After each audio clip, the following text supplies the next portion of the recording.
एक समय की बात है। एक गांव में सफेद साड़ी वाली चुड़ैल का आतंक था। चुड़ैल रात भर गांव में घूमती और गांव का जो भी आदमी उसे दिखाई देता उसे वो घायल कर देती। अरे कोई तो बचाओ, मर गया रे। एक रात हरिया अपने खेत से अपने घर लौट रहा था कि तभी अचानक उसके सामने चुड़ैल आ जाती है। अरे बाप रे, ये चुड़ैल कहाँ से आ गई? आज तो मैं गया काम से।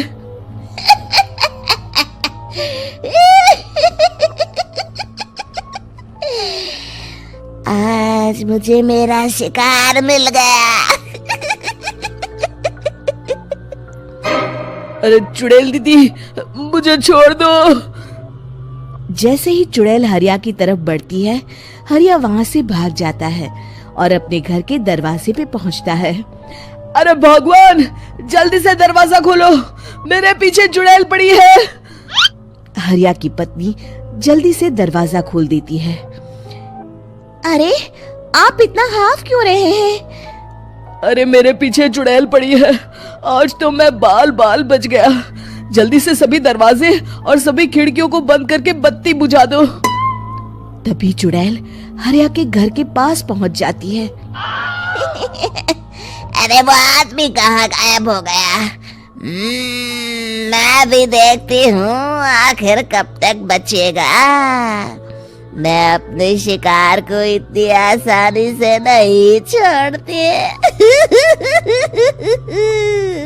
इतना कहकर चुड़ैल वहाँ से चली जाती है। वहीं दूसरी तरफ हरिया और उसकी पत्नी दोनों अपने घर की खिड़की से ये सब देख रहे होते हैं। अरे बाप रे, ये तो बड़ी डरावनी चुड़ैल थी। अगले दिन ये बात आग की तरह पूरे गांव में फैल जाती है और धीरे धीरे लोग चुड़ैल के डर के मारे शाम होते ही अपने घरों से बाहर निकलना बंद कर देते हैं। कुछ दिनों के बाद भाई, मैंने तो इस चुड़ैल के डर के मारे रात को अपने खेतों को पानी देना बंद कर दिया है। कहीं मेरी फसल सूख गई तो मैं तो कहीं का नहीं रहूंगा। साहूकार का कर्जा कैसे चुकाऊंगा?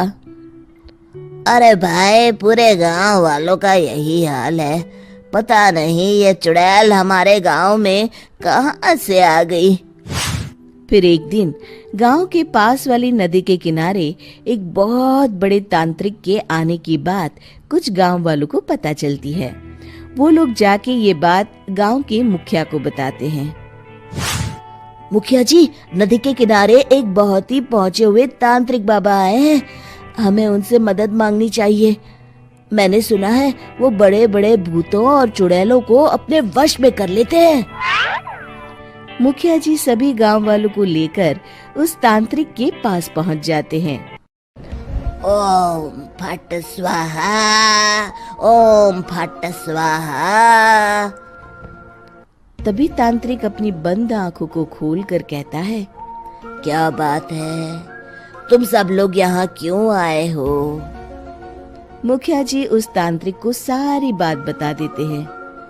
अच्छा, तो ये बात है। और तांत्रिक अपनी आंखों को बंद कर लेता है।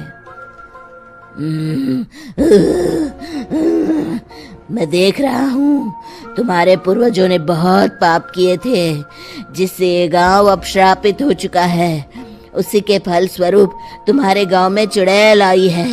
ये चुड़ैल बहुत खतरनाक है, ये किसी को नहीं छोड़ेगी। हे भगवान, मर गए रे, अब क्या होगा? तभी गांव के मुखिया जी कहते हैं, बाबा, इस चुड़ैल से हम सबको बचा लीजिए। कोई तो उपाय होगा। इसका सिर्फ एक ही उपाय है। सभी गांव वालों को बारी बारी हर दिन अपनी आधी फसल उस पहाड़ी के ऊपर बनी काली गुफा में छोड़ के आनी होगी। तभी उस चुड़ैल की भूख मिटेगी और श्राप का प्रभाव खत्म हो जाएगा और तुम सब जिंदा बच जाओगे। सभी गांव वाले उस तांत्रिक की बात को मान लेते हैं और वहां से चले जाते हैं। फिर अगले दिन से रोज उस गांव के लोग बारी बारी से अपनी आधी फसल उस काली गुफा के पास जाकर रखाते। कुछ दिनों बाद हरिया की बारी आती है। बाप रे, आज तो मेरी बारी है उस काली गुफा में जाने की। क्या करूं, वो तो बड़ी खतरनाक चुड़ैल है। मेरे तो हाथ पैर कांप रहे हैं। फिर हरिया डरते डरते अनाज की बोरियां अपनी बैलगाड़ी में लाद देता है। तभी हरिया की पत्नी उससे कहती है, देखो जी, संभल के जाना और किसी भी हालत में शाम होने से पहले वापस आ जाना। उस चुड़ैल का कोई भरोसा नहीं है जी। हरिया बैलगाड़ी में बैठते हुए कहता है, भगवान, मैं क्या वापस आऊंगा? लगता है अब तो मेरी खबर ही आएगी। इतना कहकर हरिया वहां से चला जाता है। रास्ते में जंगल से गुजरते हुए हरिया की बैलगाड़ी का एक चक्का बड़े गड्ढे में फंस जाता है। हे भगवान, अब ये क्या मुसीबत है? हरिया नीचे उतर के पूरी ताकत से अपनी बैलगाड़ी को गड्ढे से निकालने की कोशिश करता है। बहुत देर मेहनत करने के बाद हरिया की बैलगाड़ी उस गड्ढे से बाहर निकल जाती है। हे भगवान, अब तो शाम होने वाली है। आज तो मैं गया काम से। जैसे तैसे हरिया काली गुफा में पहुंच जाता है। अरे मर गया रे, यहाँ तो चारों तरफ डरावना माहौल है। मैंने यहाँ आने में बहुत देर कर दी, कहीं चुड़ैल नाराज ना हो जाए। हरिया अनाज की बोरियां वहां रख के जैसे ही जाने लगता है, तभी उसे किसी के आने की आवाज सुनाई देती है। हरिया एक कोने में छुपकर अंदर देखने लगता है। चुड़ैल वहां आती है और फिर अपने चेहरे से नकली चुड़ैल का मुखौटा निकाल देती है। हरिया ये देख के हक्का बक्का रह जाता है। तभी चुड़ैल कहती है, भैया यहाँ आना। आज तो बहुत अनाज आया है, इसे मिलाकर अब हमारे पास ढेर सारा अनाज जमा हो गया है। कल ही हम इसे शहर में बेच आएंगे और माला माल हो जाएंगे।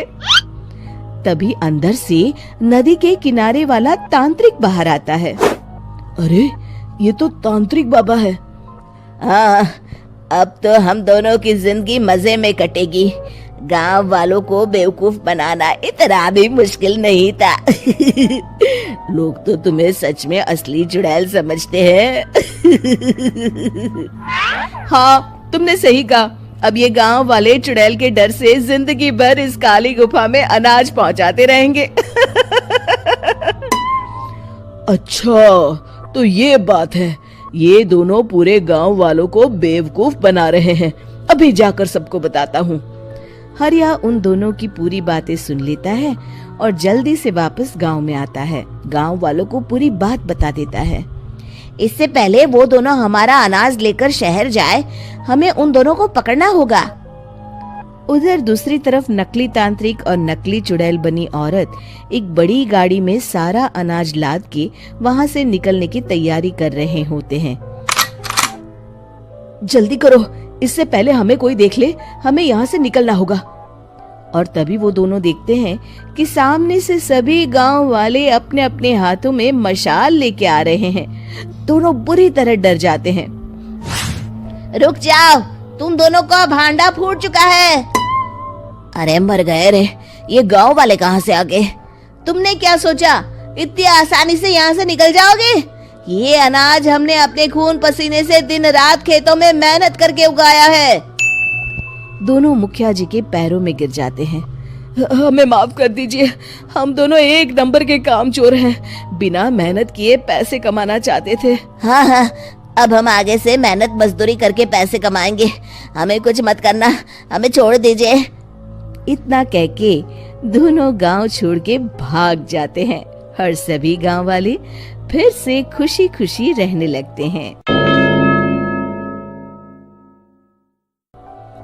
शिक्षा, तभी तो कहते हैं कि किसी भी समस्या का समाधान केवल सूझबूझ से ही करना चाहिए और कभी हिम्मत नहीं हारनी चाहिए। सपने देखने वाली बहू। गुप्ता जी की बहू अंजलि को सपने बहुत आते थे।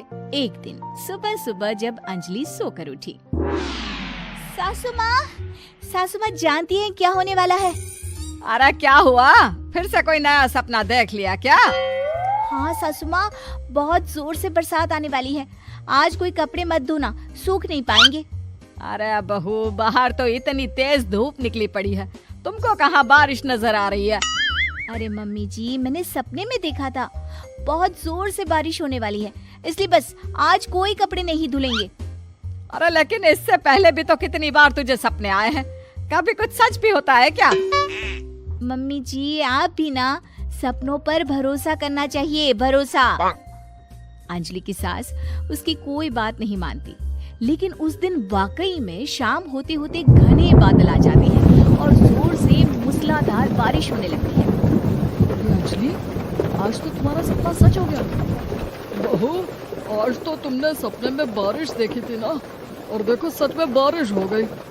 लगता है अगली बार से हमें तुम्हारी बात माननी पड़ेगी। पापा जी, मैं तो हर बार ही मम्मी जी से कहती हूँ, मेरे सपने सच हो जाते हैं, बस भरोसा रखिए। कुछ दिनों के बाद, अजी सुनते हैं, मुझे ना सपना आया था और सपने में मैंने देखा कि आपकी पूरी 1 करोड़ की लॉटरी लगी है। अरे कभी कभी सपना सच होना सही बात है, लेकिन हमेशा ऐसा नहीं होता अंजलि। और वैसे भी लॉटरी लगने ही वाली है तो अच्छी बात है ना। मैं तो कहती हूँ, हम वो बड़ा सा घर खरीदने वाले थे ना, आज ही चलकर उसको फाइनल कराते हैं। अरे वाह वाह, हाथ में पैसा नहीं और बड़ा घर खरीदना है। अरे मम्मी जी, बताया ना आपको, मुझे सपना आया था कि हम 1 करोड़ की लॉटरी लगने वाली है। देखो बेटा, ये पैसों का मामला है, इसमें किसी तरह की रिस्क नहीं लेनी चाहिए। और जब तुम्हारा सपना सच हो जाए तब तुम घर खरीद लेना। मम्मी पापा ठीक है अंजलि, अभी इतनी जल्दबाजी करने की क्या जरूरत है? मैं कुछ नहीं जानती, मुझे वो घर चाहिए तो चाहिए। और आपको प्रॉब्लम क्या है? कुछ दिनों में तो पैसे आने ही वाले हैं लॉटरी से। हाँ, तो जब पैसे आ जाएंगे तब खरीद लेंगे ना। पर हमारी अंजलि खाना पीना छोड़कर जिद पकड़कर बैठ जाती है। आखिर मजबूर होकर अंजलि के पति को उस घर को बुक कराने के पैसे देने पड़ते हैं। कई दिन बीत जाते हैं, लेकिन अंजलि के पति की कोई लॉटरी नहीं लगती। कुछ दिनों के बाद, तुम्हारे सपने के चक्कर में तो सब खराब हो गया अंजलि। ना लॉटरी लगी, ऊपर से बेकार में ही सारी जमा पूंजी उस घर को खरीदने में खर्च हो गई। थोड़े दिन तो इंतजार करो, अब ऐसा थोड़ी ना होता है कि आज सपना आया और कल आपकी लॉटरी लग गई। मैंने तो पहले ही कहा था, तुम्हारी बीवी को तो हर सपने पर विश्वास करने की आदत पड़ गई है। ऐसा भी कहीं होता है क्या? कुछ दिनों के बाद अचानक से अंजलि के पति के पास एक फोन आता है और पता चलता है कि उसकी 1 करोड़ की लॉटरी लग गई है।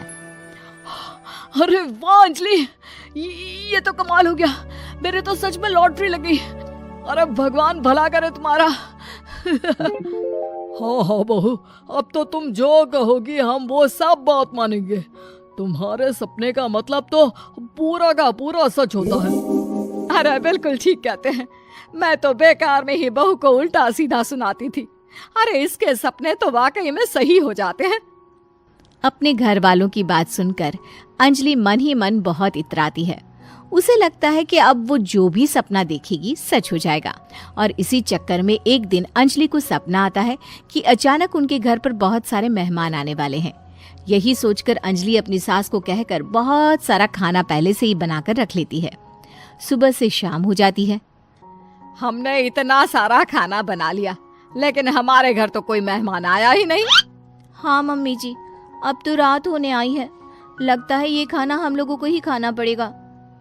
गुप्ता जी का परिवार पूरे 2 दिन तक उस खाने को खाकर खत्म करता है, लेकिन अंजलि की ये अपने सपनों पर भरोसा करने की आदत इतनी जल्दी छूटने वाली कहाँ थी। एक दिन अंजलि की सास अपने किसी रिश्तेदार के घर जाने के लिए कहती है, अरे अंजलि बहू, मैं जरा 2 दिन के लिए बुआ जी के घर जा रही हूँ। देखो तुम पीछे से घर को अच्छी तरह संभाल लेना। हाँ ठीक है मम्मी जी, आप चिंता मत करिए, मैं सब कुछ अच्छे से संभाल लूंगी। बहू, वैसे तो तुम सब कुछ बहुत अच्छे से ही करती हो, लेकिन देखो ये जरा ना सपनों पर भरोसा थोड़ा कम किया करो बेटा। क्या मम्मी जी, मेरे इतने सारे सपने तो सच हो जाते हैं, उसके बाद भी आपको शक ही रहता है हमेशा। अरे बेटा, कभी कभार की बात अलग है, लेकिन हमेशा इन बातों पर भरोसा करना बहुत बड़ा नुकसान भी करवा सकता है। तुम्हें इस बात को समझना चाहिए। ठीक है मम्मी जी, समझ गई। अब आप आराम से जाइए, मैं सब कुछ बहुत अच्छे से कर लूंगी। अंजलि की सास बुआ जी के घर चली जाती है। उसके जाने के बाद अंजलि एक दिन सुबह सोकर उठती है और जोर जोर से रोने लगती है। अरे क्या हुआ अंजलि, तुम रो क्यों रही हो? बहू सब ठीक तो है ना? क्या कोई बुरा सपना देखा? अरे पापा जी क्या बताओ, मम्मी जी नहीं रही, वो हम सबको छोड़कर चली गई।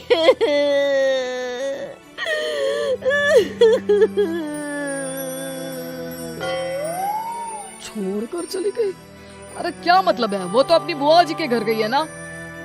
पापा जी, सासू माँ बुआ जी के घर नहीं, भगवान जी के घर गई है। अरे अंजलि, सुबह सुबह कैसी बात कर रही हो? बुआ के घर गई है, कुछ नहीं हुआ है उनको। मैंने सपने में देखा था, मम्मी जी भगवान को प्यारी हो गई है।